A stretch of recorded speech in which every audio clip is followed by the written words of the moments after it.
Hola, profe, buenas tardes. Bueno, ahí va a empezar la profe Valeria dándoles un mensaje y después retomamos con las unidades teóricas que nos toca desarrollar el día de hoy. Buenas tardes, chicos, ¿cómo están? Lo mío es un aviso tipo de las parroquiales, así son 5 minutos, nada más recordarles. Acabo de subirles, acabo hace un rato, subí un aviso en el aula virtual porque hay un listado de alumnos que todavía no tienen grupo, ¿sí? Hemos estado demorados en poder pasarles, hoy yo ya les pasé la distribución de los grupos, qué tutor les toca y todo eso, porque hasta que no tuviéramos la conformación de todos los grupos, no les podíamos pasar porque a nosotros nos costaba dividirlos, ¿sí?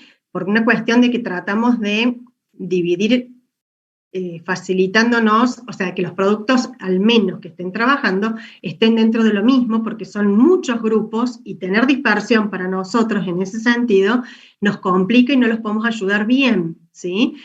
Pero bueno, ya no podemos seguir esperando 16 alumnos, 15, ya no sé ni cuántos son, que todavía no han dado señales de vida. Entonces, los que ya les respondí, los que ya les envié número de grupo, tutor, absolutamente todo, chequen la información, por favor, que no esté faltando nadie, porque a lo mejor hay gente que yo, por error, que es la que armé los grupos, no los anoté, no los sumé, entonces están sin volcar el dato en algún grupo.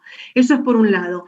El que no vaya a hacer la parte práctica de la materia, ni que sea que envíe un mail diciendo que no lo va a hacer. Ahora, estaría de oyente, eso es clarísimo, en todo el transcurso del 2022, porque sin hacer el proyecto, sin al menos presentarse a hacer el proyecto, no puede regularizar la materia. Eso también espero que quede claro. Quien no pase la información hasta hoy a las 22 horas, ya no podrá enviar más o integrar más grupos. ¿Estamos? Era solamente eso.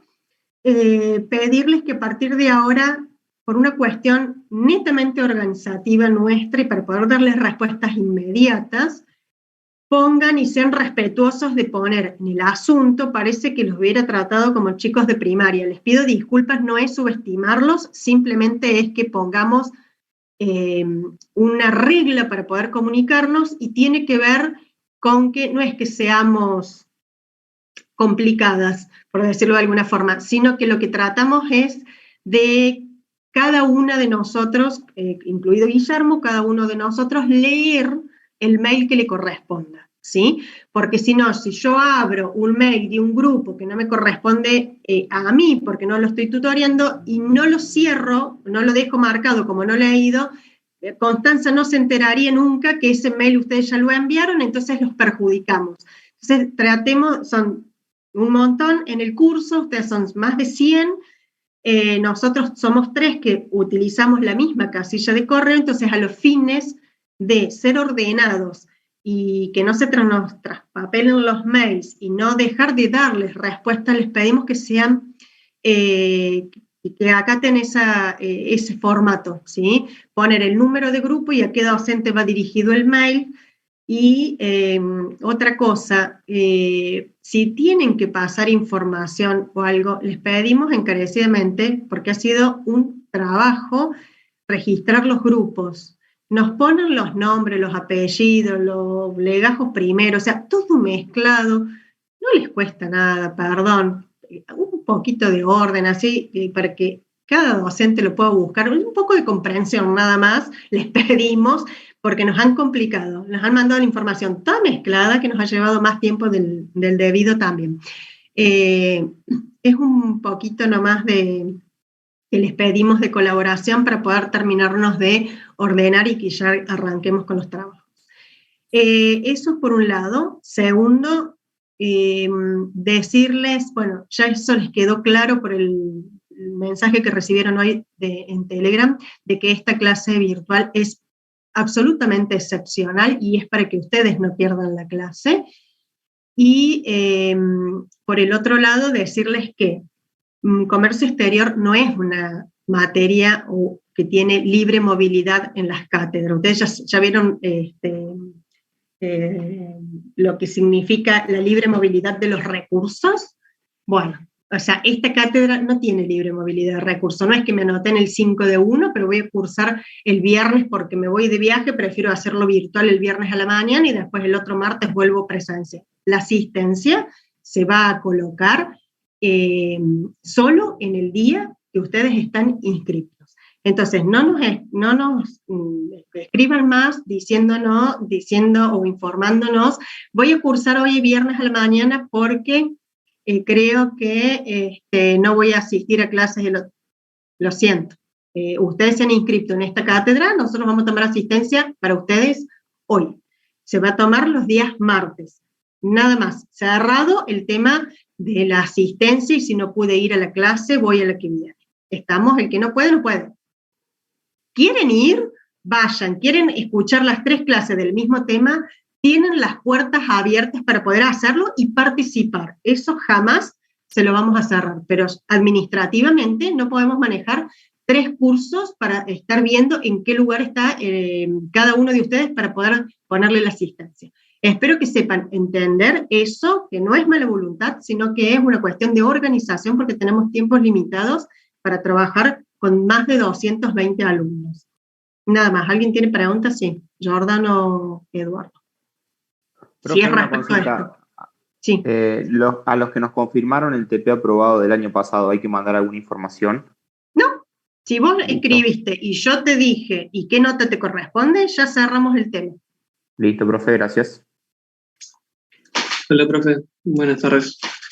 Nosotros con unos compañeros nos cambiaron de curso la semana pasada y le mandamos un mail el viernes con una consulta porque nosotros ya habíamos formado el grupo con el curso de la tarde del viernes para saber si podíamos seguir con el mismo grupo o tenemos que sí o sí armar un grupo con la comisión esta. Escúchame una cosa, vos me parece que vos tenías un problema y es que no figurabas en el curso, ya te leo. Haceme un favor, reenvíame el mail que pasaste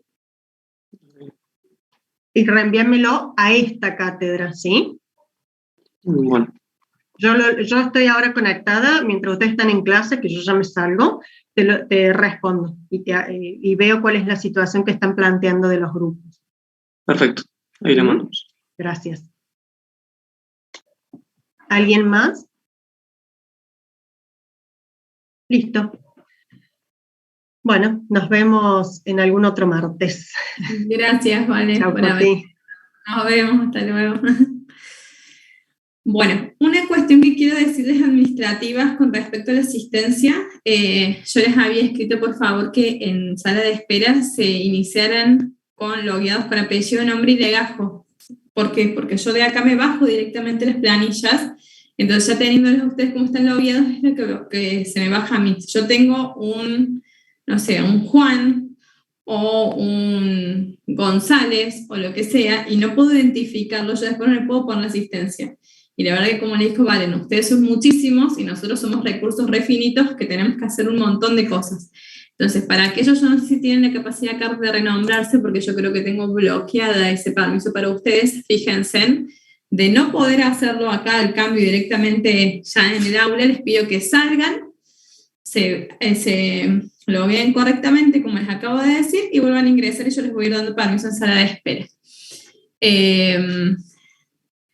¿Alguna duda o inquietud de lo que les planteó Vale con respecto a los grupos y las personas que todavía no han inscrito? Yo igual lo voy a cargar por si alguien entró más tarde. Es muy importante, chicos, que respetemos los tiempos. Yo no puedo empezar a trabajar con ustedes en el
muchas veces cuando me pongo a dar la clase después no voy a estar tan al tanto de la sala de espera.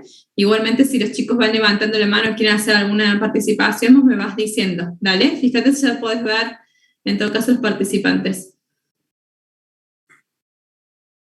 A ver, sí me deja.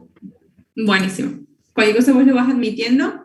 Bueno. Y si alguno llegó a entrar sin estar correctamente nombrado, porque algunos están entrando más tarde, porfa comunicarles eso, así ya saben que tienen que ingresar bien, si no les voy a poder poner presente. Bueno, nosotros hoy estamos empezando a ver la tercera unidad. Nosotros habíamos comenzado con Espequia, dándoles el análisis de contexto, y en realidad hizo toda una presentación de la coyuntura internacional con respecto al enfrentamiento entre Rusia y Ucrania, ¿sí? Que nosotros desde un primer momento dijimos que iba a ser un condicionante muy fuerte para que ustedes en el día de hoy desarrollaran el análisis de contexto y que empezaran como a visualizar cuáles son las oportunidades y desafíos que nos presenta este conflicto en el 2022. Considerando que nosotros años anteriores, en los últimos 2 años, habíamos trabajado fuertemente sobre lo que había sido la pandemia, cómo influyó la pandemia en el comercio internacional, y el año pasado cómo empezaba a repuntar de manera cíclica y estacional, porque sabemos que hubo momentos en donde los diferentes países tuvieron que ir cerrando y aislándose nuevamente, entonces, y los conflictos que eso trajo en el comercio internacional. En la clase pasada nosotros empezamos a desarrollar unidad 2 de regionalismo, en donde nosotros comenzamos viendo los diferentes conceptos y el marco teórico que íbamos a utilizar para comprender qué era el regionalismo, qué son los procesos de integración, por qué nosotros podemos decir y se puede justificar que existan los procesos de integración entre los diferentes países, y hicimos como un análisis de los diferentes modelos o paradigmas que habían centrado su análisis en América Latina puntualmente, y cómo estos habían incidido principalmente en el Mercosur. En el día de hoy nosotros vamos a trabajar sobre organizaciones internacionales y entornos internacionales, es decir, no solamente nos vamos a quedar en los procesos de integración regionales, por lo que vimos, sino que vamos a hacer una apertura de distintos organismos internacionales. Para eso vamos a explicar, digamos, como la evolución histórica que les dio inicio, y fundamentalmente nos vamos a parar, ¿sí?, en esta oportunidad, en esta unidad, en el Fondo Monetario Internacional. La semana que viene, que nosotros vamos a ver comercio internacional y medio ambiente, vamos a desarrollar y trabajar un poquito más acerca de la Organización Mundial del Comercio, ¿sí? ¿Alguna duda hasta acá en cuanto a los desarrollos que vienen haciendo? ¿Todo bien? Bueno, ya la semana que viene, que nosotros terminamos con estas 4 unidades que son muy importantes para el análisis de contexto, yo voy a dejar unos 20 minutos finales en la clase para trabajar sobre el análisis de contexto propiamente dicho, dado que ustedes lo tienen que entregar el 31 de mayo, si acá no tengo, si tengo bien el cronograma, el 31 de mayo, ¿sí? Pero previo a eso, ustedes tienen la semana de mayo y las últimas 2 unidades que vamos a desarrollar conmigo previo a la semana de mayo, ya son un poquito más específicas a lo que hacen. En primer lugar, el balance de pagos como contexto nacional, esos aristas que les había marcado el profesor Espequia, y después ya empezamos con unidades más técnicas vinculadas a lo que es la comercialización internacional. Es por eso que en la clase que viene vamos a hacer un parate, les voy a explicar análisis de contexto, si ustedes pueden trabajar sobre eso, y ya las semanas previas al encuentro, más allá de que estemos tratando otras unidades, ustedes nos pueden sacar cualquier duda o consulta que tengan con respecto a la primera entrega que tienen que desarrollar. ¿Hasta ahí dudas o consultas?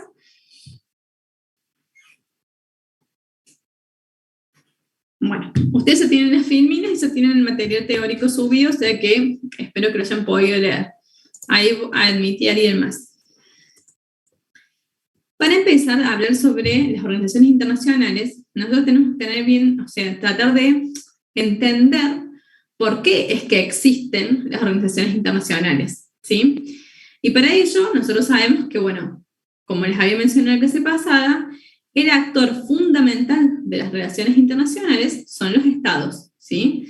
Si no hubiera esta base constitutiva del Estado-Nación, nosotros no podríamos hablar de relaciones internacionales, porque justamente las características propias del Estado, que ya habíamos dicho que eran territorio, gobierno, bueno, las fronteras delimitadas que hacen a ese territorio, la población que tiene, la condición de Estado soberano y las relaciones internacionales, hacen que haya múltiples actores con estas mismas características y que, por tanto, el traspaso de las fronteras pase de la órbita de lo nacional a lo internacional, ¿sí?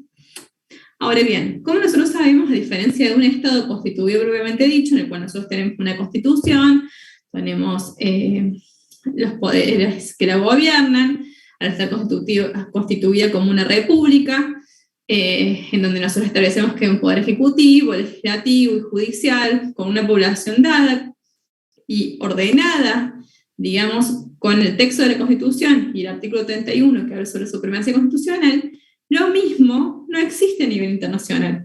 Es decir, nosotros no podemos ver que todo el planeta y todos los estados que constituyen al globo, digamos, tienen, ¿sí?, una constitución y un gobierno que, digamos, de manera vinculante haga que los demás estados desarrollen lo que en ese gobierno, ¿sí?, se decide.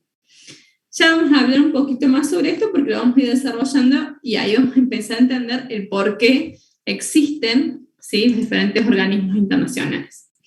Entonces, nosotros podríamos establecer que este sistema de estados internacionales es completamente anárquico, ¿sí? Porque en definitiva, dada esta anarquía, es que cada estado soberano decide sobre cómo puede actuar, sobre quiénes van a ser sus gobernantes, sobre el sistema de gobierno que va a establecer y demás, ¿sí? Ahora bien, justamente en este sistema completamente anárquico que nosotros estábamos hablando, ¿qué pasa? Los estados corren peligros entre sí. ¿Por qué? Porque la realidad es que al ser totalmente anárquico y al no existir normas internacionales y demás, es que un estado puede decidir atacar a otro y de pronto no va a pasar nada. Entonces va a pasar como la ley del más fuerte, como si nos remitiéramos, ¿sí?, a los primeros pensadores en los cuales, por ejemplo, Hobbes decía, justamente como el hombre era el lobo del hombre, nosotros creábamos el Estado-Nación y todas las reglas, porque si no, los hombres se matarían entre sí. Y a su vez teníamos a Locke, que decía que no, en realidad los hombres no eran malos, que simplemente era para garantizar la supervivencia. Bueno, un poco de estos dos contractualistas, que surgen en un momento para explicar la existencia del Estado-Nación y el orden nacional, es que van a ser tomados como modelos para establecer cómo hacer este orden internacional. Para crear un orden internacional, lógicamente, bueno, necesitamos el poder de policía. ¿Por qué? Porque todos los estados en sí mismos velan por su supervivencia. Y ya vamos a ir ampliando este concepto de supervivencia, que en un primer momento nosotros pensamos en términos realistas ibéricos, es decir, solamente el ataque armado de uno a otro, que fue lo que pasó principalmente en los procesos de descolonización y en los procesos de solidificación de los estados-nación, en donde a través de las guerras con los vecinos se fueron delimitando las fronteras territoriales de cada uno de los estados que conforman el planeta, y en un momento donde había una mayor anarquía porque no había tantas reglas ni normas como las que existen hoy en día. Entonces, esta orden internacional solamente puede llevar a cabo por una gobernanza global, que como ustedes están viendo, la gobernanza global no es lo mismo que el gobierno global, ¿sí? Son palabras completamente distintas. Entonces, aquí podemos ver y discutir de por qué existen estas organizaciones internacionales. Entonces, como yo les había dicho, este entorno internacional se va a estructurar mediante un orden internacional que lo que va a procurar garantizar es básicamente la supervivencia de los estados y de la seguridad. Estas dos palabras están subrayadas. ¿Por qué? Porque en realidad vamos a ir viendo que también con el traspaso del tiempo, los conceptos de supervivencia y de seguridad también van a ir cambiando, ¿sí? Entonces, es muy importante que cuando nosotros y ustedes desarrollen el análisis de contexto, y tomen variables de análisis para decir, bueno, y argumentar la inserción, digamos, de las empresas en un mundo globalizado, puedan tomar estos conceptos y construir qué significa para ustedes, por ejemplo, el hecho de garantizar una supervivencia económica o una seguridad económica para determinada empresa que quiere insertarse a nivel internacional en un contexto completamente cambiante, ¿sí?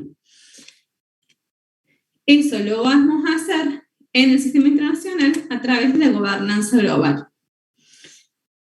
Vuelvo a retomar un concepto que yo les venía ya desarrollando desde la clase anterior, en que el comercio exterior es una subdisciplina del comercio internacional, y el comercio internacional es un área de las ciencias económicas, que son ciencias sociales. Entonces, siempre les pido que vayan haciendo y puedan ver la relación que voy haciendo en cuanto a los conceptos que presento, cómo los desarrollo, y después cómo los utilizo para la argumentación, ¿sí?, teórica de cada una de las unidades, porque eso es lo que esperamos como ejercicio que ustedes desarrollen en sus análisis de contexto y en la fundamentación y argumentación que hagan de las empresas que seleccionaron en el entorno internacional. Fíjense que para delimitar el concepto de gobernanza global, nosotros vamos a pararnos en tres, digamos, subconceptos o variables que nos van a ayudar a comprender la gobernanza global. En primer lugar, nosotros habíamos dicho que hay una multiplicidad de estados. Al día de la fecha, según la Organización de Naciones Unidas, tenemos 193 estados soberanos que conforman la Organización de Naciones Unidas, y se considera que hay otros 20 estados, ¿sí?, que no forman parte de las Naciones Unidas por diferentes situaciones, ¿sí? Entonces, más o menos estamos hablando, 10 estados, de unos 205, 210 estados que tienen, digamos, que son reconocidos como estados y tienen la capacidad, ¿sí?, de obrar internacionalmente por esta condición, ¿sí?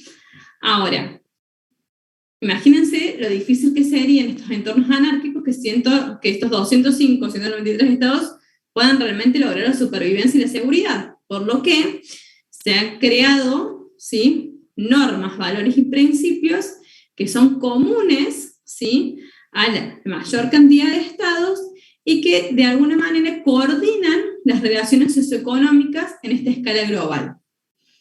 Ahora bien, para que estas normas, valores y principios comunes sean aplicados en el entorno internacional, necesitan de un programa político. ¿Y qué vendría a ser un programa político? Bueno, son todas las instituciones que se han creado, ¿sí?, para justamente estructurar al sistema internacional. Y considere que hay diferentes fuerzas, ¿sí?, que van interactuando en función de los diferentes poderes que tienen los diferentes estados-nación en el sistema internacional, porque nosotros sabemos que no todos los estados tienen los mismos poderes. Y cuando hablamos de poder, hablamos de dos características de ese poder. El poder duro, es decir, el poder que nosotros lo hablamos en términos materiales, es el bélico, es la capacidad militar de un estado de poder invadir a otro y, si quiere, como en el caso de Rusia actualmente, directamente apropiarse de ese territorio y hacer lo propio, ¿sí? Entonces, eso es una capacidad material que nosotros decimos hard power. Y también hablamos del soft power, ¿sí?, que digamos, incluye a los aspectos socioculturales y económicos y blandos o soft de las relaciones internacionales, que también son un balance para equilibrar ese hard power. Entonces, nosotros sabemos que las primeras sanciones, por ejemplo, que se han hecho a Rusia para realmente demostrar el apoyo de la comunidad internacional a Ucrania, ¿sí?, está dado justamente por las herramientas del poder blando, porque nadie fue y enfrentó a Rusia de manera material y bélica, ni Estados Unidos, ni la Unión Europea, ni se armó una guerra, ¿sí?, bélica en aras de proteger a Ucrania, sino que todas las herramientas que utiliza la comunidad internacional para castigar, digamos, el accionar de Rusia, ¿sí?, han sido medidas de soft power o poder blando. Por último, tenemos, ¿sí?, a una característica fundamental de la gobernanza global y que lo vamos a empezar a ver cuando ya hablemos de diferentes organizaciones internacionales y que un poco lo tomamos cuando hablamos de regionalismo, es el tema de que en realidad no podemos tampoco visualizar estos órdenes como estáticos, es decir, estos órdenes, según el poder internacional, viven y permanecen, como el ciclo del producto sería el ciclo de vida de estas instituciones que son creadas para mantener el statu quo. O sea, hay diferentes variables que pueden generar la posibilidad de su transformación y que llevan a que estos organismos internacionales, para sobrevivir, tengan una alta capacidad de resiliencia para adaptarse a los nuevos cambios o buscar las soluciones a los nuevos cambios según los objetivos que ellos habían en un primer momento establecido. Si ellos no pueden adaptarse, esa organización internacional muere, ¿sí? ¿Por qué? Porque ya de alguna manera no está siendo consecuente a las necesidades que se plantean en la realidad internacional y porque aparte esas instituciones ya carecen de legitimidad para accionar, ¿sí? ¿Cómo vamos hasta acá? Bien, profe. Bueno, avanzo un poquito más. Cualquier cosa me van parando porque yo a veces me pongo a hablar y me copo y no me doy cuenta. Para establecer esta gobernanza global, sí, perdón, ¿alguien habló? Sí, ¿podría volver a explicar la última parte de transformación que no me quedó bien clara?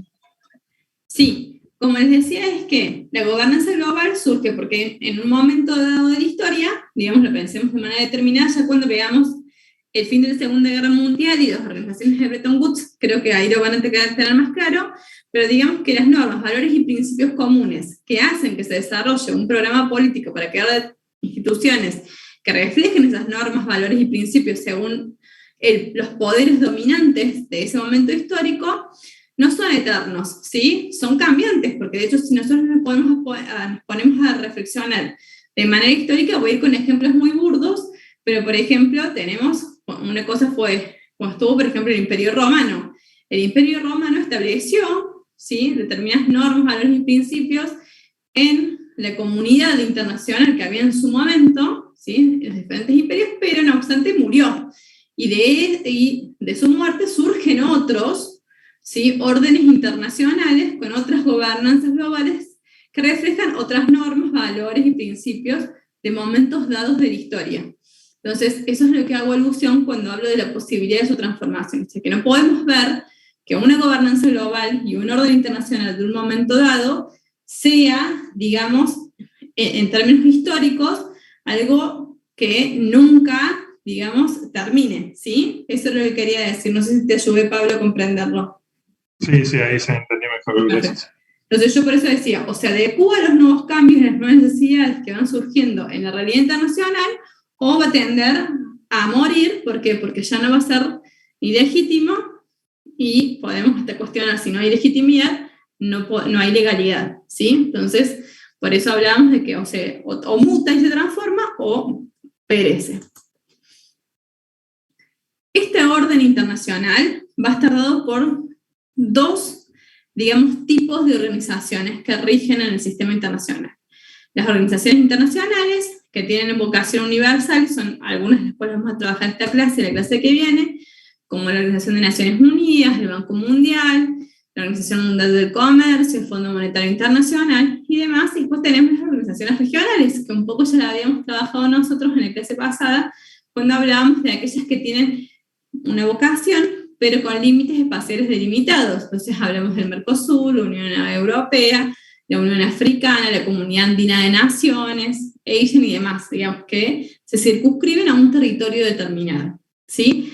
Y que por las características del convenio del cual nacen, digamos, imposibilita que otros estados formen parte de esos procesos de integración. A diferencia de las organizaciones internacionales, que como tienen una vocación universal, está abierto que cualquier estado, ¿sí?, quiere formar parte. Ahora, si nosotros, por ejemplo, decimos, bueno, Argentina se sale del Mercosur, pero quiere ser miembro pleno de la Unión Europea, por determinadas características que hacen al acuerdo constitutivo, va a decir, bueno, no, pero Argentina no puede ser parte de la Unión Europea, ¿sí? Y ahí es cuando habíamos hablado en la clase pasada de los megaregionalismos, es decir, puede el Mercosur asociarse con la Unión Europea, pero Argentina sola no puede formar parte de la Unión Europea.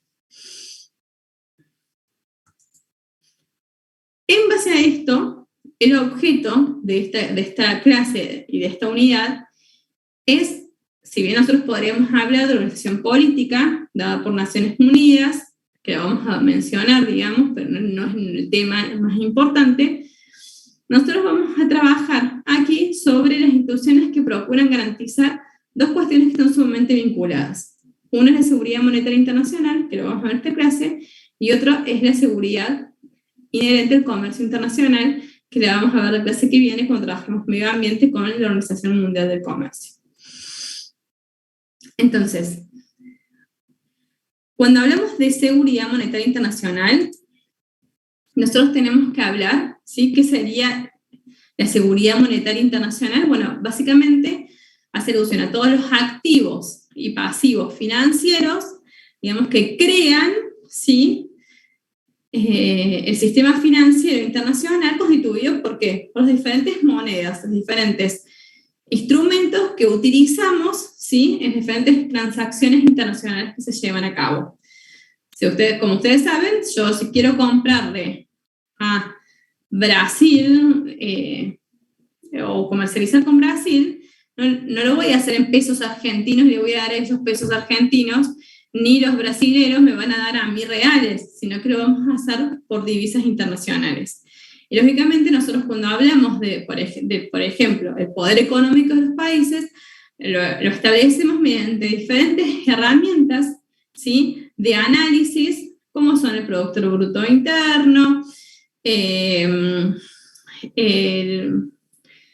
PBI per cápita, ¿sí? Tomamos diferentes instrumentos que nos ayudan a nosotros a saber, bueno, cuál es la estabilidad, cuáles son el crecimiento, cuáles son las proyecciones que nosotros podemos hacer de cada uno de los países que integran el sistema internacional.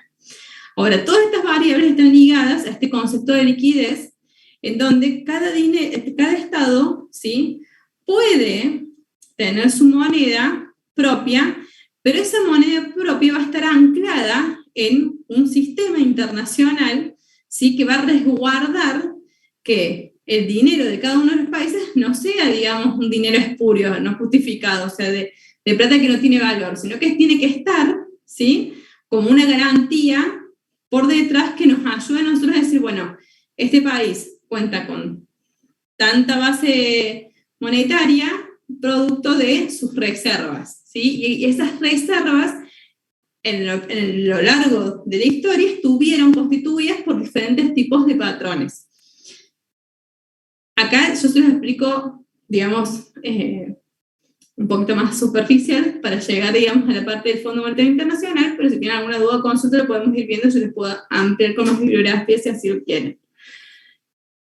Desde el siglo XIX, que es cuando se empieza realmente a estudiar el comercio internacional y se empiezan a teorizar sobre los primeros paradigmas y pensadores que procuraban buscar la solución a determinados problemas macroestructurales que no eran solamente de los estados, sino propios del comercio internacional, se anclan las economías de cada uno de los estados partes que constituían hasta ese momento el sistema internacional en el patrón oro. Nosotros sabemos que en pleno siglo XIX, producto, digamos, de todo lo que había sido el proceso de colonización y descolonización que ya se estaba produciendo, los estados, ¿sí?, se habían como dividido en dos aristas, los estados colonizadores y los estados colonizados. Estos estados colonizadores eran los que tenían los grandes recursos económicos y llevaban a cabo esta política de extractivismo, es decir, ellos iban y en donde habían colonizado, que fue el caso, por ejemplo, de América Latina, extraían los recursos naturales, y entre esos, por ejemplo, los de metales, tanto oro, plata, cobre y demás. Entonces, a través de ese extractivismo, es que esos países se hacían muy ricos. ¿Por qué? Porque ese oro se constituía como reservas, entonces ellos, al tener esas reservas internacionales, podían generar la moneda que quisieran, pero sí todas las transacciones que se hacían según el patrón oro, es decir, utilizando el oro como el recurso para intercambiar bienes o servicios con los otros estados, principalmente bienes en ese momento de la historia. Entonces, era el oro el recurso que utilizaban para pagar a otro estado, ¿sí?, lo que importasen o exportasen. Este patrón oro, digamos, se mantuvo hasta 1945 con el fin, ¿sí?, de la Segunda Guerra Mundial, teniendo como principal ganador o el país, digamos, que había logrado salvar a la Segunda Guerra Mundial de las atrocidades y demás, Estados Unidos. Estados Unidos, en el medio de este proceso, entre 1939, que se inicia la guerra, en donde él todavía no se involucra, hasta 1945, sabiendo que ya contaba con cierto liderazgo internacional, producto del crecimiento exponencial de su comercio, de su economía y del poder internacional que había logrado tras el fin de la Primera Guerra Mundial, y donde no se había involucrado en la Sociedad de Naciones, que era la organización internacional, digamos, previa a las Naciones Unidas, que puede decirse que es un antecedente principal, aunque a veces hay autores que dicen que no, o que la ONU no reconoce porque fue un fracaso en definitiva, como el principal antecedente.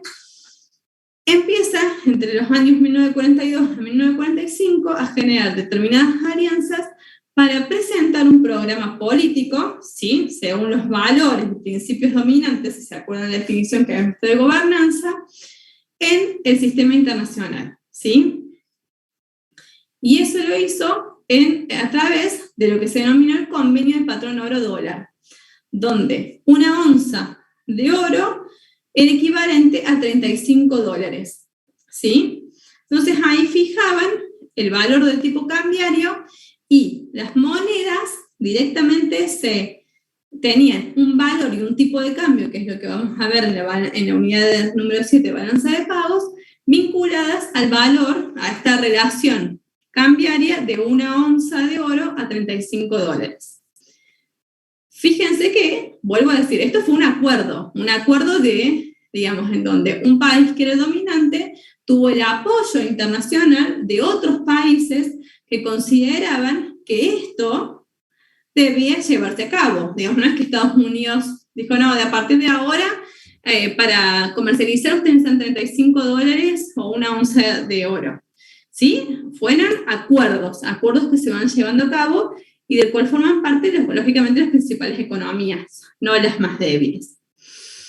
Ahora bien, en la década de los 60 y principios de los 70, empieza a haber un problema de liquidez internacional producto de dos cuestiones principales. En primer lugar, que el oro es un recurso finito. O sea, la realidad es que nosotros podemos, al principio, bueno, en el siglo XIX, el extractivismo generaba que iban, ¿sí?, hacia, por ejemplo, territorios de Perú y demás, y pueden extraer una gran cantidad de oro. Ahora, una vez que ese oro se extrajo en su totalidad, ya ese recurso no es que es un recurso renovable de lo cual ellos podían seguir sacando oro. Entonces, hacer un recurso finito ya no se conseguían, pero las economías sí iban creciendo. Y un crecimiento de una economía implica que es mayor emisión de dinero.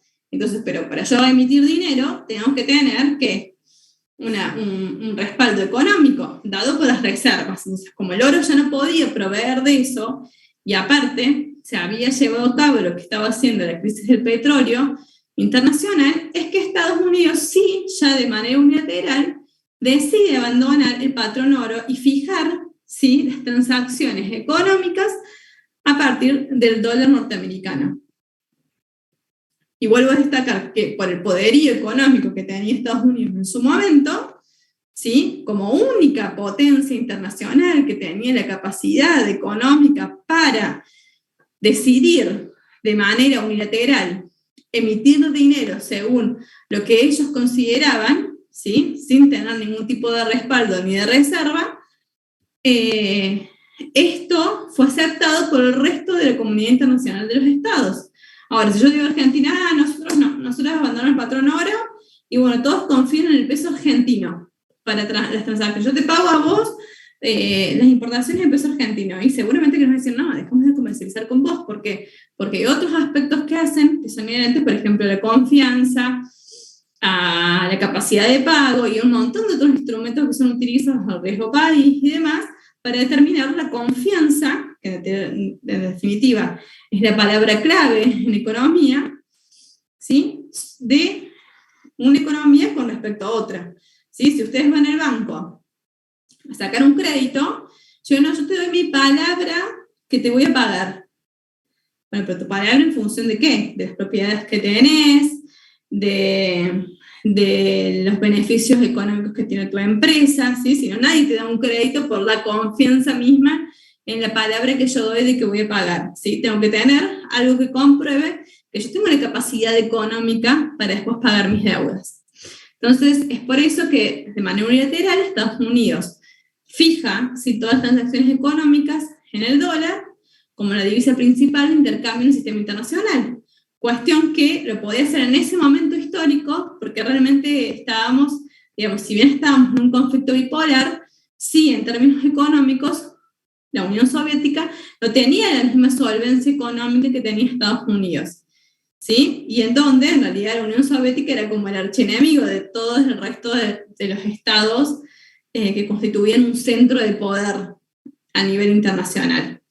Por lo tanto, tampoco tenía credibilidad. Si bien él con la Unión Soviética y con diferentes estados satélites tenían su propia moneda de transacción y demás, no era la comúnmente utilizada en el mundo. Entonces, vuelvo a esto de que manera unilateral sí lo puede hacer Estados Unidos, no el resto, y hoy en día, si quisiera Estados Unidos hacerlo, tampoco podría, porque hoy en día ya hay otros países, como el caso de China, que disputan ese poder económico, dado que tienen una capacidad mucho mayor al que tiene Estados Unidos actualmente.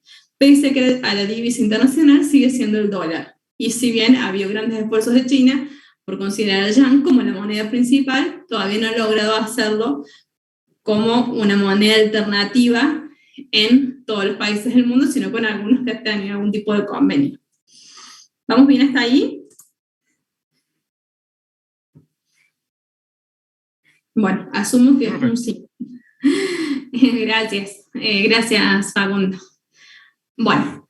Rafael, Sí. una pregunta, ¿en qué beneficia al Estado, por ejemplo, en este caso Estados Unidos, que se utilice el dólar como moneda internacional? Eso no me quedó claro bien. Bueno, tiene que ver principalmente con esto que nosotros habíamos hablado de la gobernanza global. Es decir, nuclear a un poder político con un poder económico hace que el Estado dominante pueda decidir, ¿sí?, sobre cuáles son las normas, los valores y los principios que tienen que regir en un sistema internacional, y lógicamente esas normas, principios y beneficios tienen que ser, digamos, de alguna manera, podríamos decir, beneficiosos a él mismo. Entonces, cuando tenemos un poder tan grande y un sistema unipolar como el que tuvimos en un momento de la historia, que se mantiene hasta el día de hoy, si bien, bueno, hay muchos grises, Estados Unidos logra implantar un sistema internacional que les ha sido beneficioso en la coyuntura a ellos propiamente dichos, porque, por ejemplo, nosotros sabemos que Estados Unidos es uno de los países con mayor cantidad de deuda internacional. ¿Y cómo puede lograr eso? ¿Por qué Argentina no puede ser un deudor internacional ilimitado y siempre puede Estados Unidos refinanciar su deuda o la cantidad de deuda con la emisión propia de su moneda como divisa internacional? Bueno, porque él fue el que instauró ese sistema de valores, normas y principios, instituciones que rigen para determinar qué países lo pueden hacer y qué países no.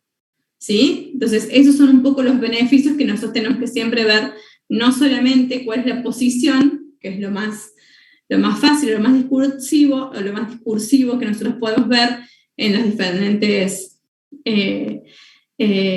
declaraciones de los diferentes presidentes o las organizaciones y demás, sino también, si vamos viendo un poquito más abajo, vamos viendo no solamente la posición, sino que es como que decimos que es un trabajo, sino también el trasfondo que hace las necesidades que tiene ese país para plantear esa posición.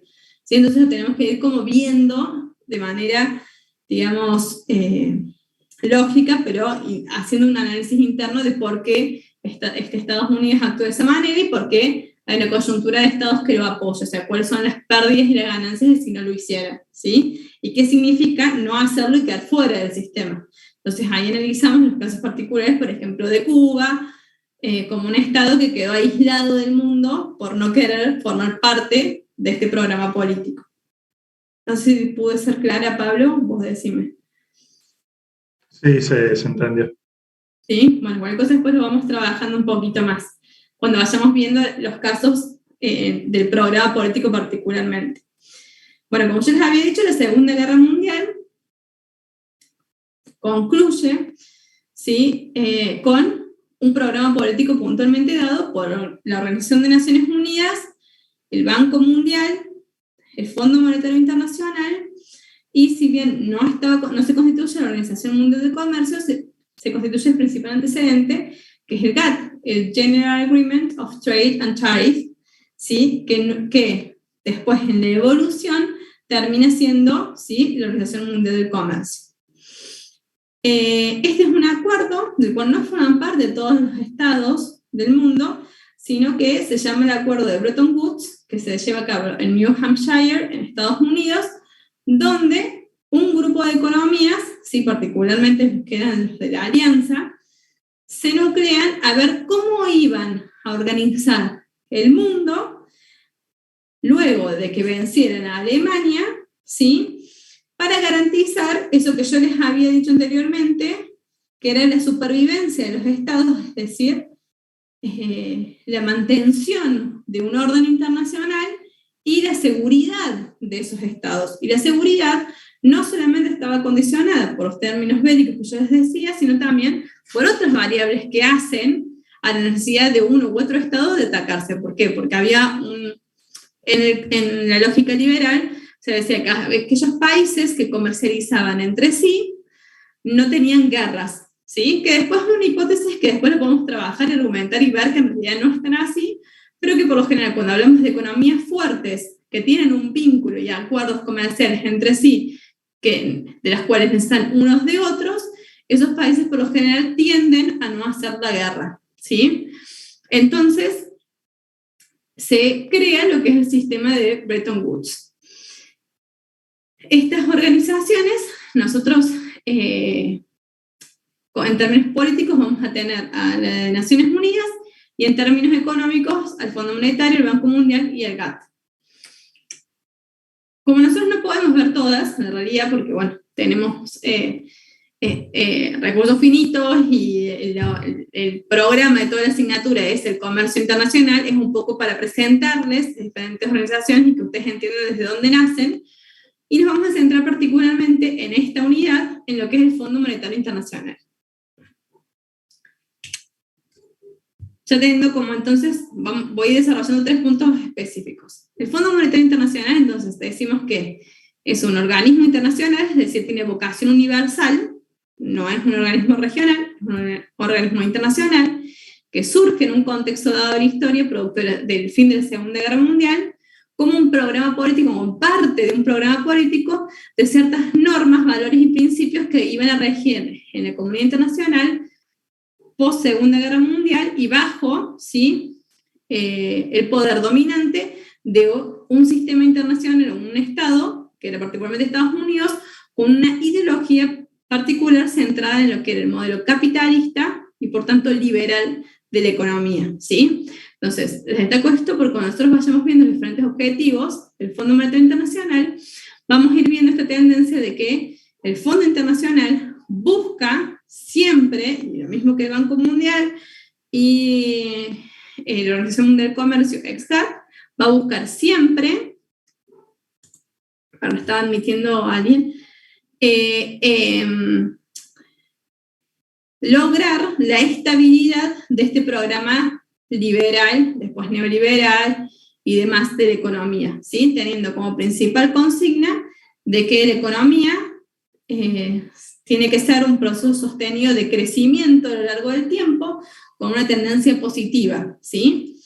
Ahora, el crecimiento de esta economía lleva, ¿sí?, a que en realidad, si nosotros nos ponemos a analizarlo en cada uno de los estados, es muy poco viable decir que, bueno, los estados siempre crecen de manera positiva sus economías o la tendencia es positiva. Y entonces eso es lo que ha llevado a diferentes momentos históricos, no solamente que haya crisis en los estados, sino crisis del capital internacional, como fue, por ejemplo, la crisis de 1929, como podemos hablar que fue la crisis del petróleo, como podemos decir que fue la última gran crisis de los años 2007-2008, ¿sí? Donde son crisis económicas que atentan contra el sistema internacional producto de las premisas propias del sistema capitalista.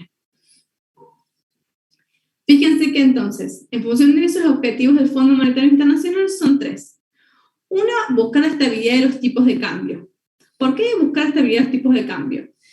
Nosotros sabíamos que hasta el momento, hasta 1945, una de las formas que tenían los estados de competir de manera internacional para maximizar sus ganancias y que su balanza comercial fuera positiva, es decir, tener mayores ingresos por las exportaciones que pérdidas por las importaciones, porque ahí se generaba la superávit de la balanza comercial y el aumento del ingreso de las reservas internacionales, lo que permitía la emisión del dinero, se daba a través de la competencia en los tipos de cambio. Entonces, ¿qué pasaba? Las economías devaluaban constantemente sus monedas, ¿para qué? Para que los precios relativos de los bienes que producían fueran más baratos. Entonces, al ser más baratos, eran mayormente comprados por los otros países. Entonces, nosotros no podíamos hablar de que la especialización que se desarrollaba para el aumento del comercio haya sido, digamos, basado en las ventajas comparativas, porque después ya vamos a hablar de paradigmas de ventajas competitivas, sino las ventajas comparativas de los bienes y servicios producidos en determinados países por los factores de producción que eran dominantes, sino que hablábamos en realidad de que los estados utilizaban el tipo de cambio como un instrumento, ¿sí?, para generar diferentes evaluaciones y así ser competitivos en un corto plazo. Entonces, el Fondo Monetario dijo, bueno, esto tiene que parar, nosotros tenemos que lograr estabilidad de los tipos de cambio, ¿y cómo lo vamos a hacer? Bueno, con la paridad cambiaria que nosotros habíamos mencionado anteriormente, de una onza de oro igual a 35 USD o dólares, y entonces cada moneda de cada uno de los estados partes que conformaran el Fondo Monetario Internacional tenía que estar anclado ¿sí?, a la onza de oro igual a 35 dólares y el valor de su moneda.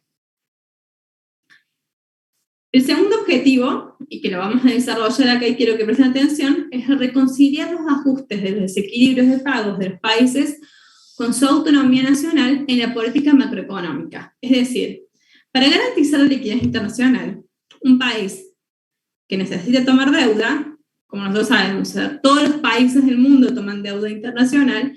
¿Por qué? Porque supone que con la deuda internacional pueden generar las inversiones necesarias para lograr el crecimiento económico, como tendencia positiva según lo que el sistema liberal nos establecía. Entonces, ahora bien, nosotros tenemos que garantizar, ¿sí?, que se van a lograr los ajustes necesarios cuando se producen esos desequilibrios de pagos, es decir, cuando un país incumple... ahí afuera. No sé si era para mí o era para alguien más. Bueno, cuando un país incumple el pago, ¿sí?, de la deuda contraída. Y ayudar a conservar por último, tenemos el ayudar a conservar el comercio y los pagos relativamente libres en la economía mundial.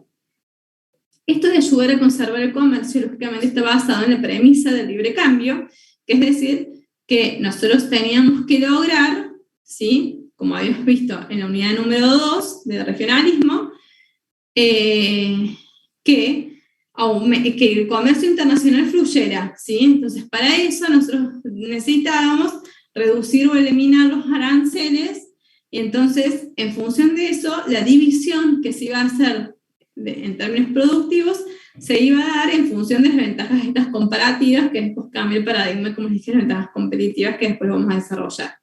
¿Sí? Entonces necesitábamos generar este libre cambio. Ahora, un libre cambio producido por países que ya estaban desarrollados y que tenían toda la capacidad económica para generar la estabilidad del tipo de cambio, lograr los ajustes necesarios en momentos de deuda y de liberalizar las economías porque ya eran, digamos, competitivos internacionalmente, a diferencia de muchos otros países que no tenían estas mismas características. Pero como estas normas, valores y principios habían sido acordados por justamente las potencias dominantes, acá nos llamaron a Zimbabue para decir, a ver, ¿vos qué pensás? ¿No? O sea, dijeron, bueno, Estados Unidos, Francia, e Inglaterra se sentaron y se pusieron de acuerdo y eran las máximas economías en ese momento de la historia sobre cómo tenía que hacerse este programa político. Bueno, con respecto al tipo de cambio fijo pero ajustable, ¿qué significaba esto sobre lo que hablaba del primer objetivo? A las 8 en punto corto, y como esto lo vamos a retomar en la clase que viene, cuando veamos la unidad de comercio internacional, porque lo vamos a tomar cuando hablemos de la Organización Mundial del Comercio, lo volvemos a retomar, así que no se preocupen para que no lo hagamos tan extenso. ¿Sí? Sé que los voy cansando. El primer objetivo, como se les había dicho, es el tipo de cambio ajustable, es decir, Estados Unidos declaró de manera unánime esta equivalencia entre una onza de oro a 35 y los otros países tenían que fijar el valor de sus monedas en relación a esta equivalencia. Y la idea era tener estos tipos de cambios fijos que sí podían, pero que podían ser ajustables. Nosotros ya vamos a ver cuando veamos balance de pagos diferentes tipos de cambio que puede haber. El fijo es como el que nosotros tuvimos en la etapa de la convertibilidad, es decir, cuando nosotros decimos, bueno, $1 vale $1 y vamos a hacer un gran esfuerzo macroeconómico por sostenerlo en el tiempo, ¿sí? Y entonces eso es lo que procuraba hacer el Fondo Monetario Internacional, que ya vamos a ver cómo con las consecuentes crisis este objetivo es como que se va no diluyendo, pero sí de pronto se van tomando otros mecanismos para el ajuste de los tipos de cambio, porque era muy difícil decir, justamente en una economía en crecimiento, que nosotros podíamos mantener una determinada paridad cambiaria indefinidamente. El segundo objetivo, nosotros hablamos de los mecanismos de ajustes de la balanza de pagos. Nosotros sabemos que la balanza de pagos es un instrumento contable, y se lo vamos a ver en la unidad número 7, que todos los países tienen, y en función de esta balanza de pagos, que vendría a ser lo que si ustedes son responsables inscriptos o en una empresa, son los balances de la empresa, es decir, bueno, tengo tantos activos y tantos pasivos, y en función de eso tengo el rédito económico, la deuda que se me genera, ¿sí? Ya después lo vamos a ver con precisión. ¿Qué planteaba esto de los ajustes de la balanza de pagos para que lo vayan comprendiendo?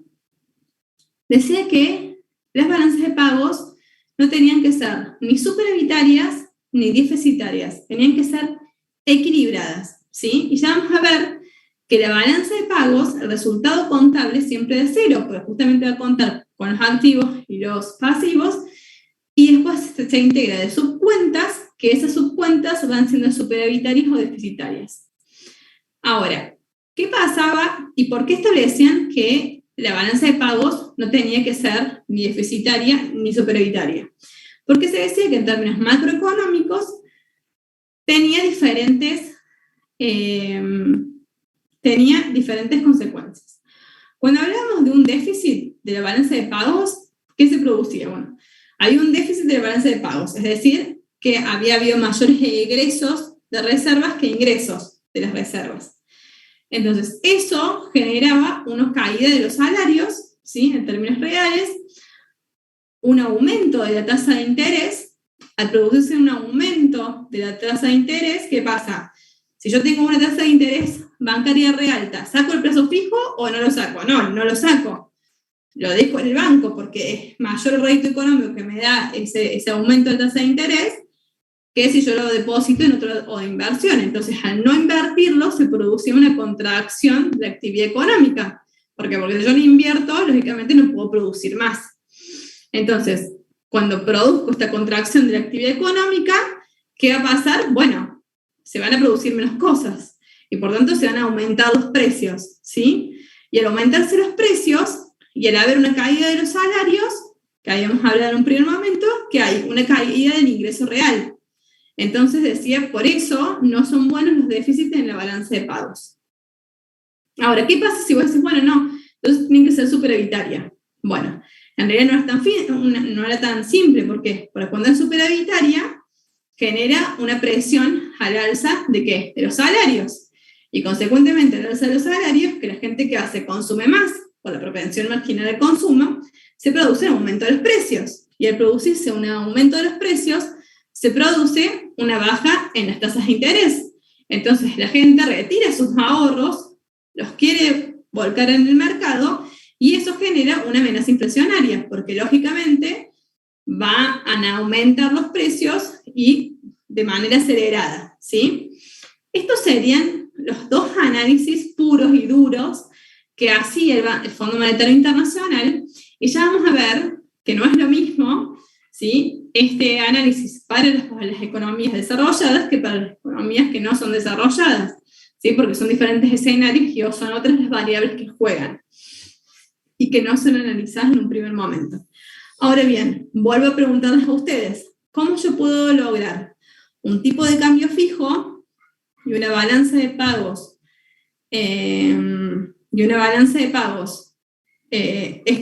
estable, ¿sí?, en una lógica que me imprime que las economías tienen que tener una tendencia positiva de crecimiento? ¿Sí? Es muy difícil. O sea, si yo tengo que tener mayor crecimiento, eso significa que voy a siempre procurar lograr un superávit. ¿Cómo puedo mantener un tipo de cambio estable que no varíe y una balanza de pagos estable, sin superávit o equilibrada, sin superávit y sin déficit? Esos son los interrogantes que les voy planteando para que ustedes puedan concebir el concepto de crisis. Profe, una consulta. Esto. Sí, perdón, Eduardo. En los dos casos aumentan los precios, tanto cuando hay déficit, cuando hay superávit. Según este análisis puro y duro del análisis liberal que se hizo en un primer momento, la realidad es que sí. ¿Sí? O sea, pero, por eso les digo, después vamos a ir complejizando el análisis, porque no es lo mismo, ¿sí?, las variables que juegan para países desarrollados y los instrumentos que tienen para solucionar, digamos, los desequilibrios de la balanza de pagos de los desarrollados a los subdesarrollados, ¿sí? Entonces ahí, en condiciones sine qua non, se dice en economía, es decir, cuando las otras variables no se modifican, este es el escenario que debería pasar. Pero nosotros sabemos que nosotros no estamos en una ecuación lógico-matemática que se puede resolver un problema de esa magnitud, porque hay un montón de otras variables que juegan, como socioeconómicas, socioculturales, idiosincráticas y demás, que establecen, ¿sí?, si realmente esta fórmula es aplicable a todos los estados y de la misma manera. Y ese es uno de los grandes problemas que tiene históricamente el Fondo Monetario Internacional, cuando procura dar la misma solución a diferentes estados en función de normas, ¿sí?, planteadas, pero que no son reales y que pueden ser trasladables a las realidades de todos los países del mundo.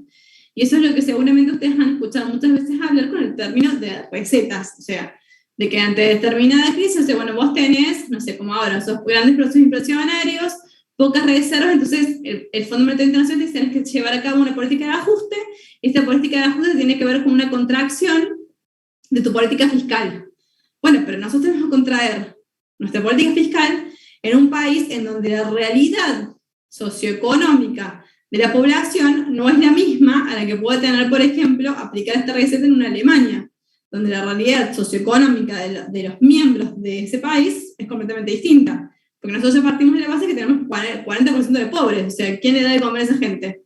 O esa gente viene y nos come a nosotros. Entonces, hay que empezar a ver cómo estas recetas o estos ajustes que lleva a cabo, que ahora los vamos a ver un poquito, no pueden ser tan determinantes en las diferentes realidades de los distintos países según las otras características macroestructurales que hacen a esa realidad. No sé si me expliqué o no, Eduardo. Sí, profe, gracias. Sí, igual, mira, ahora por ejemplo, este segundo objetivo le pongo a continuación o ampliación porque fíjense lo que dice. Entre lograr un equilibrio externo, dice, o el equilibrio interno, hay que sacrificar los objetivos internos en aras del objetivo de equilibrar la balanza de pagos. ¿Y por qué? Porque recordemos que uno de los objetivos del Fondo Monetario Internacional es garantizar, ¿sí?, que los estados deudores paguen a los estados acreedores ¿sí? Cualquier tipo de deuda que se suscite. Entonces, cuando nosotros, como situaciones que muchas veces hemos tenido de crisis en donde nosotros no podíamos garantizar el pago a nuestros acreedores internacionales, ¿qué es el Fondo Monetario Internacional? Bueno, tenés que ajustar el cinturón. A mí no me importa cuáles son tus equilibrios internos, ¿sí? Según la economía en la cual vos estás. ¿Por qué? Porque vos, que formás parte de esta organización internacional, te comprometiste a que es más importante el pago a los acreedores externos que el equilibrio o la solución de los problemas internos. Entonces acá es cuando cada vez más la brecha, ¿sí?, se va agrandando en países como los nuestros, en donde tenemos grandes compromisos y plazos que cumplir en el sistema internacional por las deudas contraídas, con un tipo de cambio fijo establecido según una paridad cambiaria que está vinculada a las reservas internacionales que nosotros tenemos, ¿sí? Pero como condición tenemos que tener una balanza de pagos equilibrada y por tanto no puede ser siempre superavitaria, y en una realidad socioeconómica, ¿sí?, macroestructural, de altos niveles de pobreza e indigencia. Entonces, es como que cada vez esa distancia de lo que tenemos que cumplir con la realidad que tenemos es cada vez más amplia, ¿sí? Pero sí, esta realidad es consecuente al sistema. De hecho, ya después vamos a analizar cómo el sistema propiamente dicho tiene cierta responsabilidad en la realidad particular que nosotros tenemos, ¿sí? Entonces, sí. Una pregunta, no me quedó claro cómo es que impacta las reservas o la balanza de pago en los intereses. ¿Cuál es la relación, digamos? ¿Por qué hace variar los intereses? La balanza de pagos, ¿sí? La balanza de pagos es el instrumento contable que nosotros tenemos para decir, bueno, cuáles han sido nuestros activos y nuestros pasivos. Y bueno, eso no te preocupes porque nosotros vamos a ver una unidad especial que es balanza de pagos. Ahora bien, cuando nosotros nos ingresan divisas, porque por ejemplo nuestra balanza comercial, la balanza comercial es la que solo es una subbalanza de la balanza de pagos, ¿sí?, que establece la diferencia entre el dinero que ingresa por las exportaciones y el dinero que ingresa de las importaciones, ¿sí? Entonces, si nosotros, por ejemplo, generamos mayores exportaciones y menores importaciones, nosotros hablamos que esa balanza comercial fue superavitaria. ¿Por qué? Porque ingresan divisas a nuestro país. Entonces, al ingresar esas divisas, se constituyen como nuestras reservas, lo que nos permite a nosotros poder emitir dinero, ¿sí?, en base a las reservas que tenemos. Y esa emisión de dinero y esa paridad cambiaria que nosotros vamos a generar con respecto al tipo de cambio internacional, en el caso del dólar, ¿sí?, va variando en función de la cantidad de reservas que tenemos. ¿Te queda claro hasta ahí? Ya está ahí, sí. Mayor sea la reserva, mayor es nuestra base monetaria. Mientras mayor es nuestra base monetaria, va cambiando la estabilidad de la balanza de pagos. Perdón, del tipo de cambios, no de la balanza de pagos, del tipo de cambio. ¿Sí? Si se aprecia o se deprecia. Igual no te preocupes por si se deprecia porque o sea, va en balanza de pagos. O sea que si yo tengo, por ejemplo, $1.000 en, o sea, no son esos montos, pero ejemplificar, $1.000 en reserva, tengo un tipo de cambio de 100 pesos a $1 y de repente me entran 500, debería producir más, o sea, emitir más peso para contrarrestar ese crecimiento, digamos. Claro, si vos querés mantener vos tenías $1.000. Con esos $1.000 vos tenías una base monetaria de 1.000 pesos. Y esos 1.000 pesos equivalían, por ejemplo, a $100. ¿Sí? Entonces es como que haces como una regla de 3, siempre, por decirlo de alguna manera. Vos de pronto, no sé, trabajaste y te ingresaron $500 más. Entonces vos ahora tenés $1.500. Entonces vos haces la regla de 3 para decir, bueno, en proporción, ahora que tengo $1.500, ¿cuál es mi base monetaria? Que va a aumentar, porque antes habíamos dicho que teníamos $1.000, el equivalente a 100 pesos, creo que habíamos dicho, y ahora vas a tener 1.500, el equivalente a 150. Entonces esos 150 pesos también van a modificar el tipo de cambio, ¿sí? Porque vos ahora ya tenés mayor cantidad de pesos. Pero si a vos te dicen, bueno, sí, aumentó tus reservas aumentaron, y por tanto, tu base monetaria aumentó, pero nosotros tenemos que mantener cierta paridad cambiaria. Bueno, entonces ahí se presenta un problema. ¿Pero cómo hacemos? ¿Sí? Porque vos tenés mayor cantidad de pesos. Entonces, ¿cómo hacemos para generar esa modificación que vos necesitas del tipo de cambio?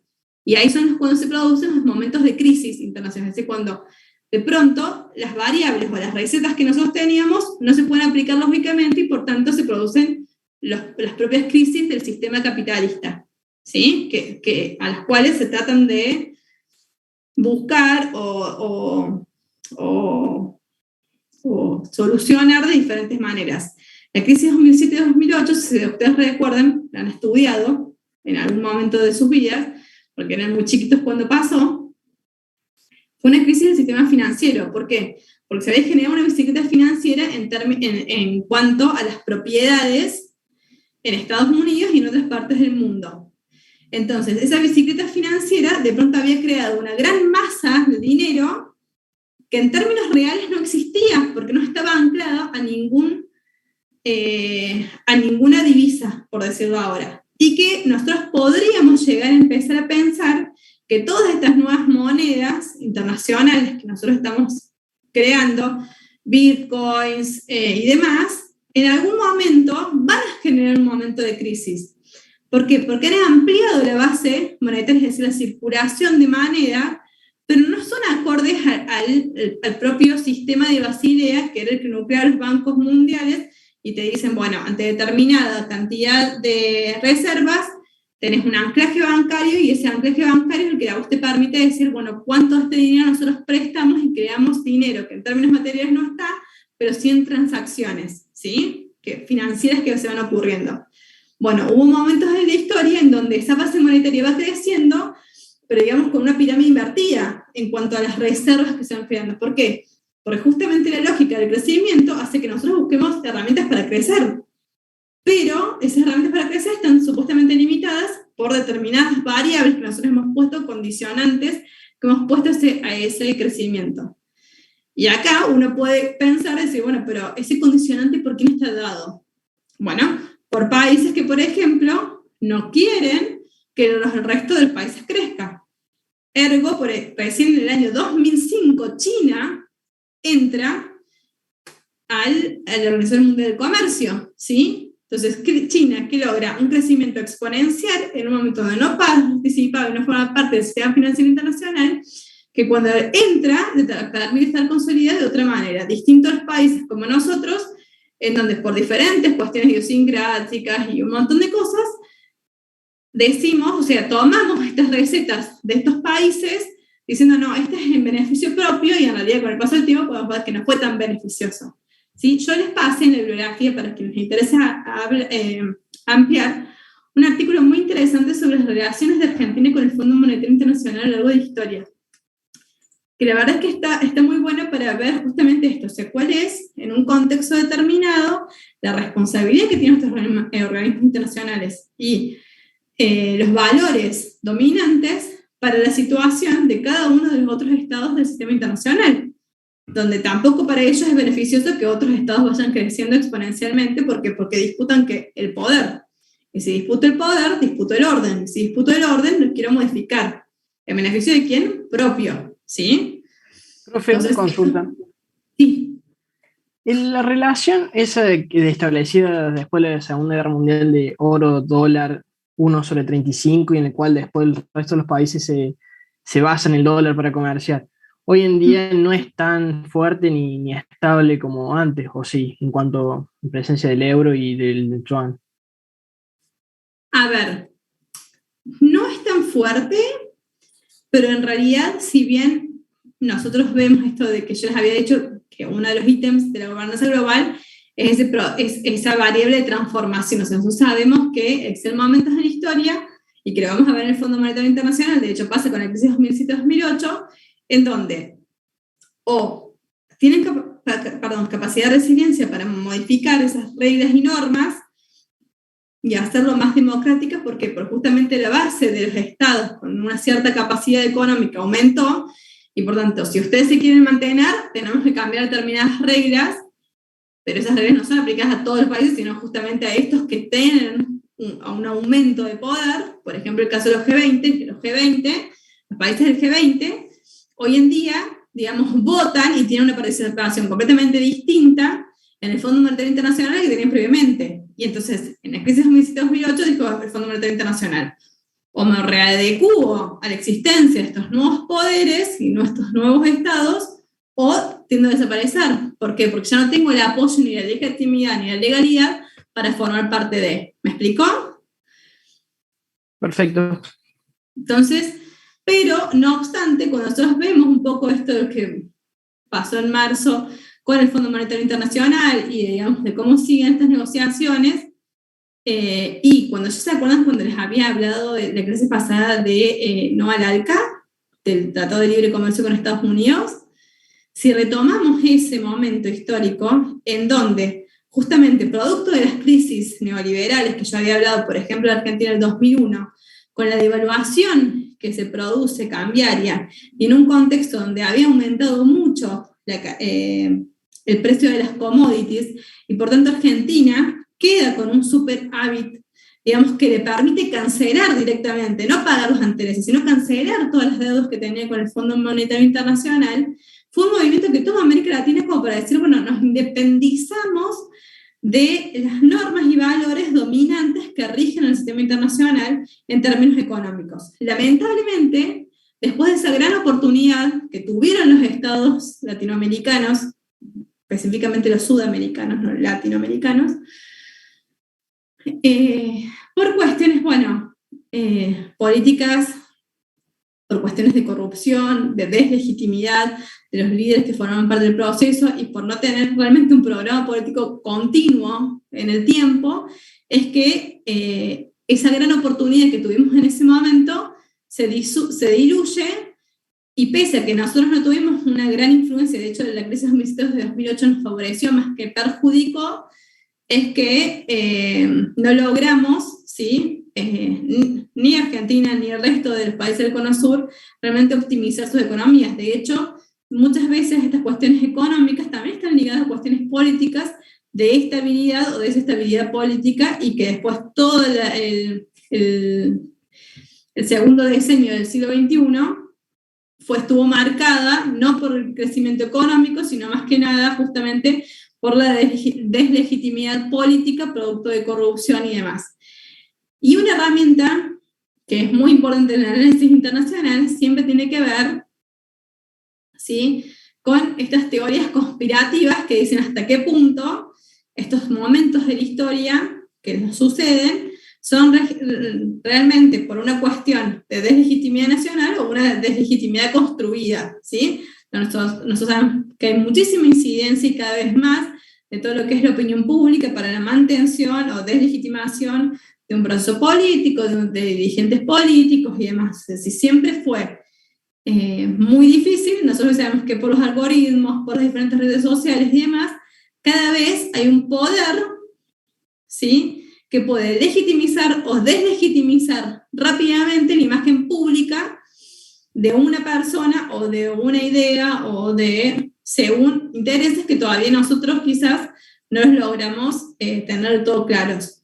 Pero por eso yo siempre digo el conocimiento es poder. O sea, la realidad es que, a ver, más que todo, ustedes van teniendo las herramientas para poder leer entre líneas de un artículo periodístico, para poder escuchar, digamos, de manera crítica a una persona que habla en la televisión, ¿sí? Porque eso es más que nada, o sea, una persona que no conoce estas cuestiones técnicas de lo que es el objetivo del Fondo Monetario Internacional y demás, se queda como en una discusión de café. Quizás ustedes hoy tienen más herramientas para sostener y decir, bueno, a ver, acá sí, hay una posición lógica discursiva planteada por un organismo, por un presidente, por un dirigente, lo que sea, pero también en base a eso nosotros podemos ver cuáles son las necesidades que subyacen, ¿sí?, y los intereses que subyacen a determinada posición planteada, o sea, cuál es el fin para poder leerlo. No sé si me fui o no. Para que quiero terminar por lo menos con los 3 objetivos. ¿Entendieron hasta ahí lo de sacrificar, digamos, los objetivos internos en aras de cumplir con los pagos internacionales? ¿Sí o no? Así les muestro. Bueno, perfecto. Y acá les quiero sí mostrar algo que es la herramienta principal del Fondo Monetario Internacional para valerse, digamos, de la interferencia que puedan hacer en las diferentes economías de los estados. ¿Qué son los diferentes préstamos? Como ustedes saben, nosotros hoy hemos renegociado, digamos, el pago de los intereses del quinto tramo de los préstamos dados del Fondo Monetario Internacional. Dice, bueno, ¿cuándo presta dinero el Fondo Monetario Internacional? Bueno, en primer lugar, cuando no tenemos otros acreedores, ¿sí? En el sistema internacional. O sea, cuando ya más nadie nos quiere prestar plata, es ahí cuando nosotros pedimos un préstamo al Fondo Monetario Internacional. ¿Por qué pedimos plata al Fondo Monetario Internacional? Bueno, hay otras variables, ¿sí? Que indican que en realidad nosotros ya no tenemos capacidad de pago de la deuda contraída, las tasas de intereses, por esa falta de credibilidad, son muy altas, entonces nosotros le pedimos los préstamos al Fondo Monetario Internacional justamente para cumplir con el pago de esos acreedores, no para solucionar un problema interno, porque dijimos que el Fondo Monetario Internacional no le interesa eso, sino para realmente poder seguir siendo parte del sistema internacional financiero y poder pagar nuestras deudas. Entonces te dice, bueno, los préstamos son cortos, ¿por qué? Porque se tienen que pagar en un tiempo determinado, buscan solucionar los problemas domésticos, disminuir las restricciones del comercio en términos arancelarios, aplicar menores controles cambiarios y fomentar el comercio, ¿sí? Todos vinculados a este paradigma liberal. Y nosotros, ¿cómo se calcula el préstamo que te da? Bueno, los estados pagan, ¿sí?, lo que se denominan cuotas, ¿sí?, al Fondo Monetario Internacional. Cuando uno ingresa al Fondo Monetario Internacional, el 25%, nosotros tenemos que dar un 25% de esas cuotas en valor oro y un 75% en moneda nacional. Ya ahora es un 100% en moneda, un 75% en moneda nacional y el otro 25% es en la divisa, es decir, en dólares. Las cuotas son una cantidad de dinero que el país ingresa, sí, paga a la organización para formar parte, y esta se hace en función del ingreso nacional del país y el tamaño del sector comercial, es decir, de la balanza comercial que tenemos. Ahora bien, esas cuotas es como que nosotros nos dan, es como son las acciones de una empresa, ¿sí? Lo pensemos en esa manera. Una sociedad anónima son las acciones que yo tengo en una empresa. Entonces, mientras mayor la cantidad de acciones, mayor es el poder que tengo, ¿sí?, de decisión dentro de esa organización. Mientras menor sean las cuotas, menor es el poder que yo tengo de decisión en la organización. Y el país, según el valor de las cuotas, puede pedir hasta un 125% de ese valor, el cual se va a dividir en 5 tramos. En 5 tramos del 25%. Es decir, yo, por ejemplo, tengo una cuota de 100 pesos, por decirlo de alguna manera. Entonces, yo puedo pedir al Fondo Monetario Internacional hasta 125 pesos, que se van a dividir en 5 cuotas de 25 pesos cada una. ¿Cuáles son las condiciones de los préstamos que nos da el Fondo Monetario Internacional? Cada uno de los tramos va aumentando la participación del Fondo Monetario Internacional en la política nacional, en las decisiones de política macroeconómica nacional, ¿sí? Tanto en lo inherente a la política fiscal como a la política monetaria. Entonces, ¿qué es lo que es lo que yo les decía en un primer momento? Como nosotros ya estamos en el quinto tramo, ¿sí?, la incidencia que tiene el Fondo Monetario Internacional en la política macroeconómica nacional es muy grande. Por eso es que, no sé si ustedes se acuerdan, que hace ya un mes atrás, o unas semanas atrás, el presidente de la Nación había salido a decir que, bueno, no habíamos podido renegociar porque no podíamos pagar el plazo que nosotros teníamos determinado para pagar determinada parte de nuestra deuda y de los intereses contraídos. Entonces digo, bueno, el Fondo Monetario Internacional te dice, ustedes tienen que disminuir las políticas fiscales, entonces empiezan a ver todo el problema de, bueno, ¿qué es la política fiscal? El gasto público, ¿en qué se gasta el dinero? ¿Y en dónde inciden mayormente? En la cantidad de planes sociales y en la cantidad de empleo público, ¿sí? Después te dice, bueno, en términos monetarios tenemos que tomar diferentes políticas en torno a las tasas de interés, de los encajes bancarios. ¿Por qué? Porque se dice que en el momento de crisis uno tiene que contraer la economía, ¿sí? Y cuando uno contrae la economía, recién, ¿por qué? Porque va a ahorrar más, porque va a decir, bueno, no gasto en esto, como en la economía interna, no gasto en esto, ahorro para las vacaciones, bueno, no gasto en esto para pagar al Fondo Monetario Internacional. Ahora, ¿en qué gastas y qué no gastas? Es como que tuvieras a tu papá que te estuviera diciendo en qué gastas y no gastas. No es que vos puedes decir, bueno, no me compro el apunte del cole, pero sí salgo a tomar la cerveza con mis amigos. No, sería una cosa así. Te dicen, no, compras esto, pero no salís. Entonces, esa es la incidencia que tiene el Fondo Monetario Internacional dentro de la macroeconomía nacional.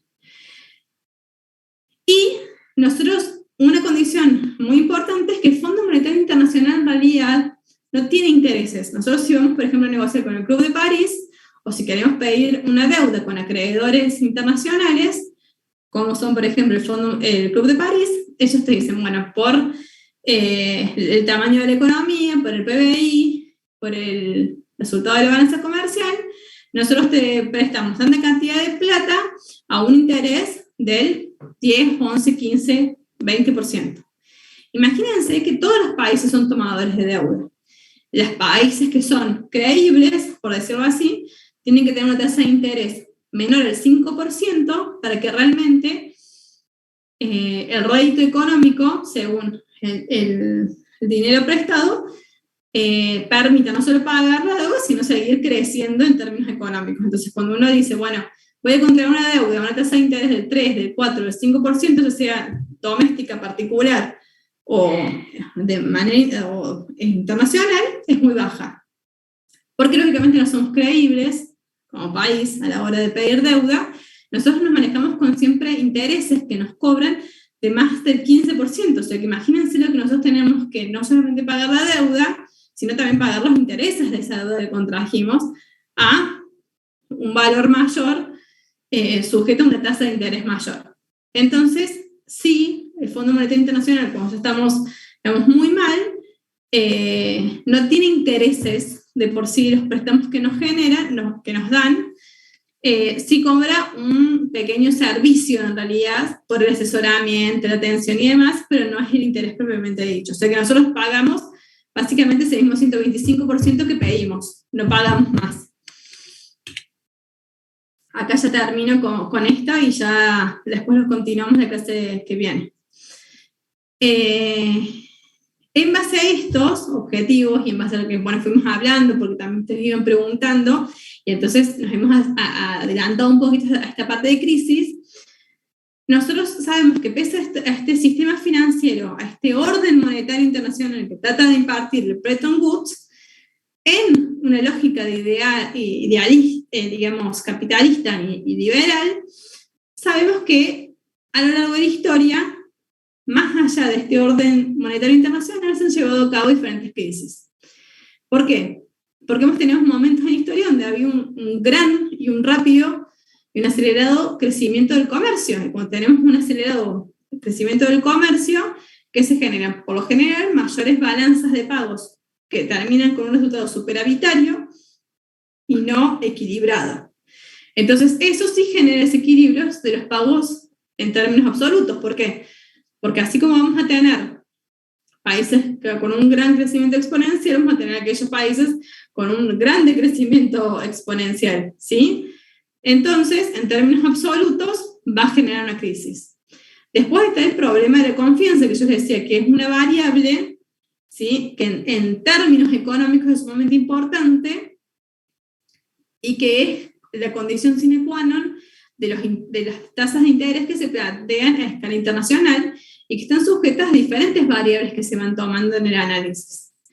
Y, por último, tenemos, lógicamente, diferentes ajustes de balanzas de pagos, que así como tenemos economías superavitarias y que han logrado crecimiento, tenemos aquellas que han sido sumamente deficitarias, como el caso de las nuestras, a lo largo de la historia, en un periodo de tiempo determinado de estudio. Entonces, eso siempre va a generar, ¿sí?, diferentes crisis del sistema capitalista.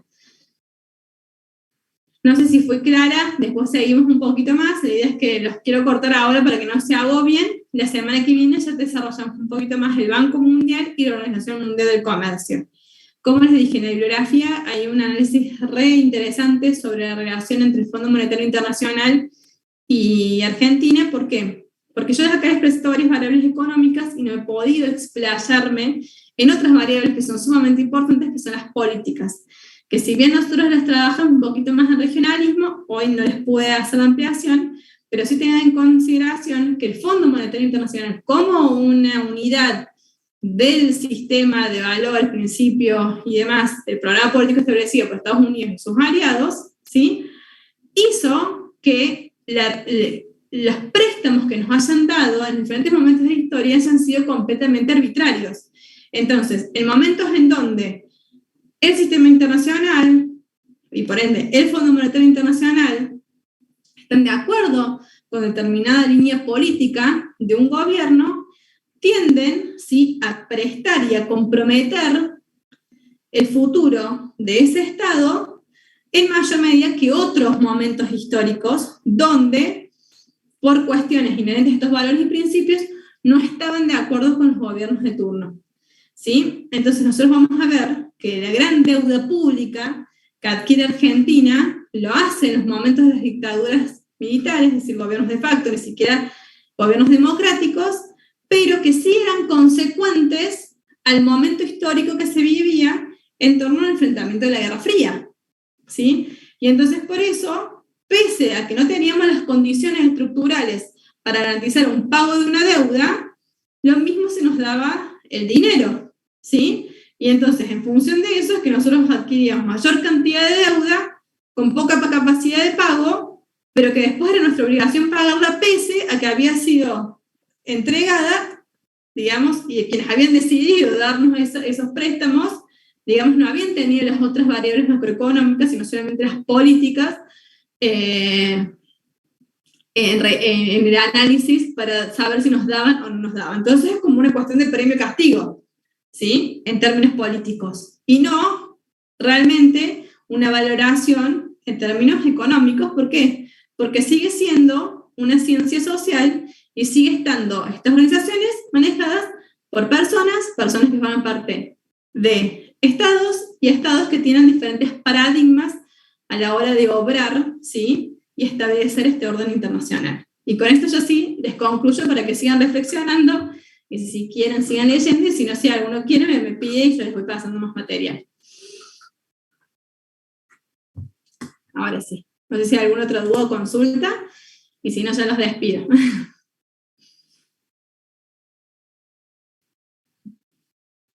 Muchas gracias, profe. Gracias, profe. Buenas noches. Gracias, No nos profe. hemos agobiado. Hasta luego.